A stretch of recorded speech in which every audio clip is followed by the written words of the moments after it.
Assalomu alaykum do'stlar, qanaqasizlar, tuzumsizlar? Soat 4:35 ertalabda Xitoy Hanjoda bugun 5:05 da og'iz yopiladi va bugun ro'zani 9-kuni. Xo'p, saharliga serial yeyapman va bana albatta sandwich.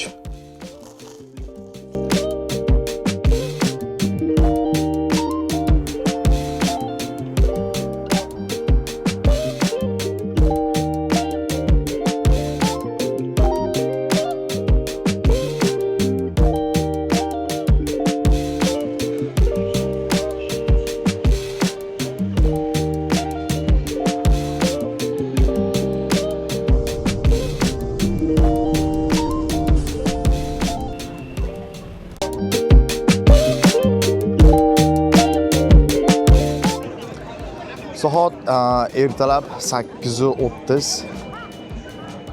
Har oyda bir marta doktorga ko'rinishim kerak.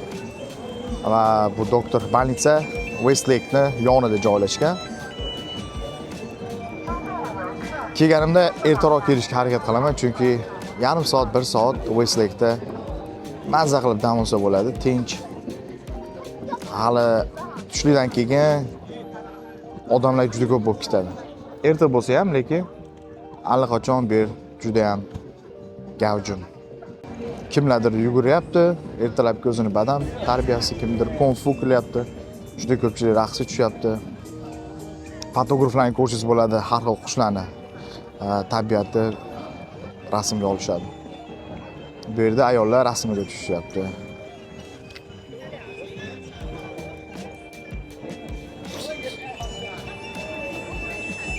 Xavfsizlik uchun polis ham shu yerda bor.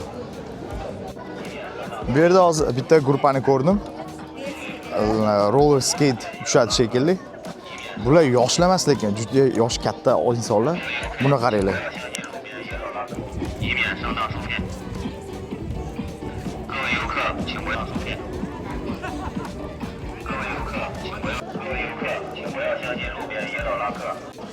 Bu yerda bilmadim, bu nimasi qizi, odamlar tomosha qilyapti.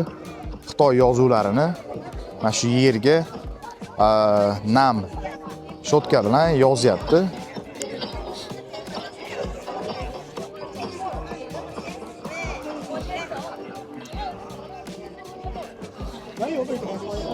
Eshitilayotgan bo'lsa, Uyg'urlarni qo'shig'iga raqs tushishyapti. Uyg'urlarning milliy kiyimini ham kiyishib olgan. Ko'rayotgan bo'lsa.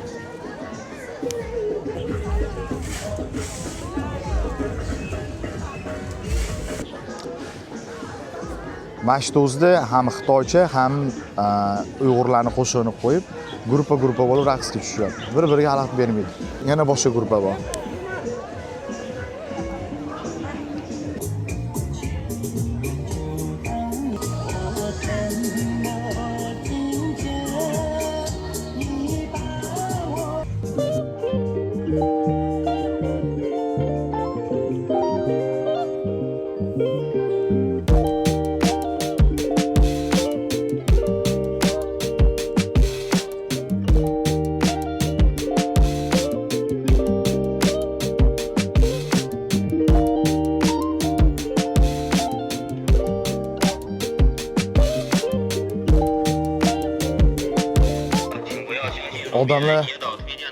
Odamlar kelishni boshladi. Mana bugun hafta kuni, shanba yakshanba emas. Soat hali ertalabki 9 bo'lmadi. Asosan yosh katta insonlar Westlake'ga kelishyapti.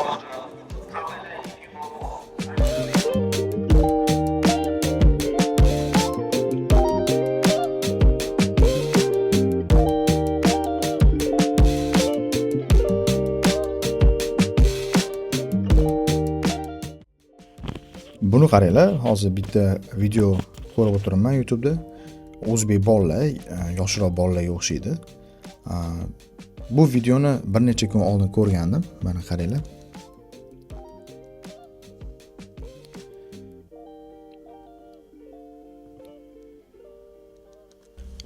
Xullas bir necha kun oldin bu videoni birinchi ko'rgandim. Taxminan 2-3 mingta prosmotr bo'lgandi. Lekin obunachilarga qarasam 3000 ga yaqin obunachi. Bu kanalda o'zida bitta video bor xolos. Hayron bo'ldim, qanaqa qilib bitta videoda prosmotr yaxshi bo'lyapti. Xo'p, ertasi kuni yana qarasam 100 mingdan oshiq prosmotr bo'lgan. Bir kun ichida. Obunachisi 7-8 ming bo'lgan. Hozir 3 kun yoki 4 kun o'tdi. Qarasam 625 ming prosmotr bo'lgan. Obunachisi esa 31500 ta bo'lgan. Bu juda ham zo'r ko'rsatkich YouTube'ga. Birinchi bitta video bilan. Videoni o'zi bilmadim, qiziqarlimi yo'qmi, kulish mumkin emas. Qanaqadir challenge bu. Videoni boshida thumbnailga qanaqadir bolani rasmini qo'ygan. Bilmadim, balkim bu bolalar mashhur bo'lishi mumkin. Bekorga qo'ymagan bularni yuzini.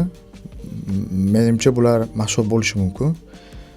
Lekin bitta videoga 10 kun ichida 625 ming prosmotr va 31 mingta obunachi. Bu juda ham zo'r ko'rsatkich. Qo'l qoldim. Ko'rinishdan yoshroq bolalarga o'xshaydi. Videoni to'liq ko'rmadim. Boshida 3-4 minut ko'rdim. 42 minutlik video ekan.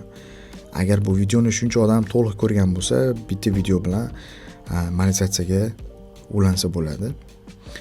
Qoldim to'g'risi. O'zbekistonda bolalar hozirgi yosh avlodlar qolish kerak.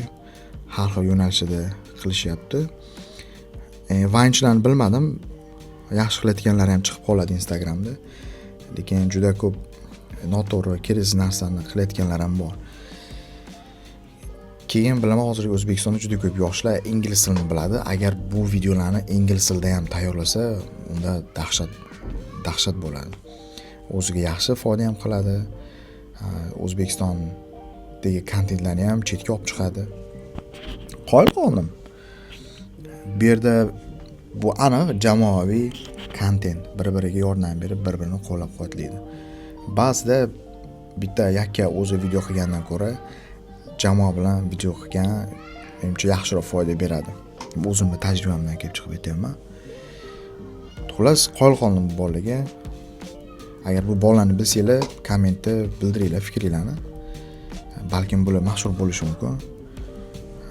Lekin bu kanalda bir dona video shuncha obunachi olib kelgan. Qo'y.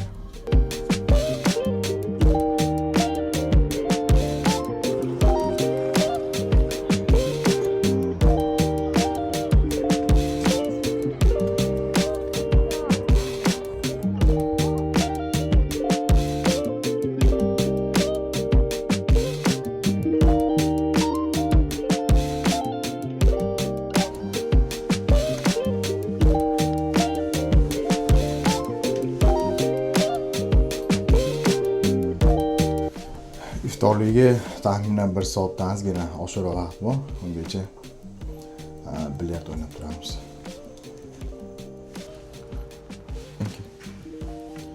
Bu toshlari menejmentda turadi. O'ynamoqchi bo'lsangiz, bemalol so'rab olib, o'ynab bo'lgandan keyin yana qaytarib qo'yasiz. Chunki yosh bolalar ham tushadi-da ko'p. Yosh bolalar o'ziga jarohat yetkazib qo'yishi mumkin, shuning uchun o'tga qo'yib qo'ymaydi.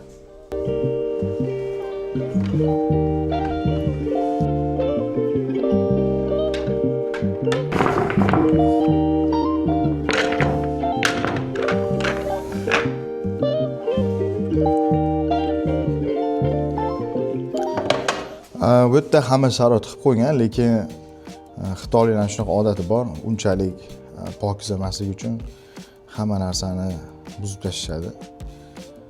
Bu bilyardxona ham o'tgan yil kelganimizda bundan yaxshiroq edi. Hozir unchalik emas.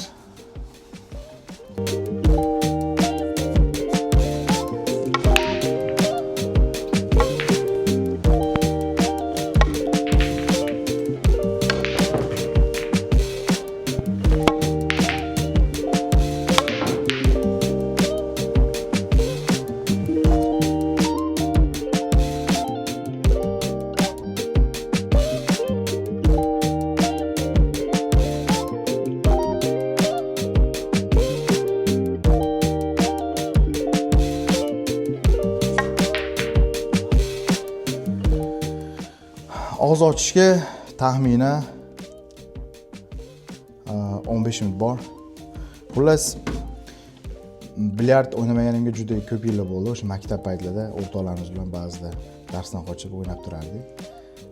Hozirgi yoshlarni bilmadim. Darsdan qochish umuman iloji bo'lmasa kerak. Qochmaslik kerak darsdan, o'qish kerak.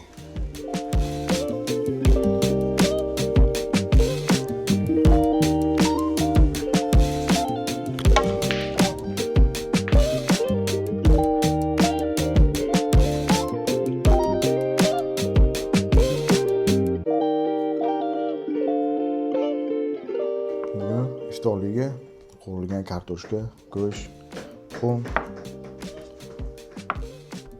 salat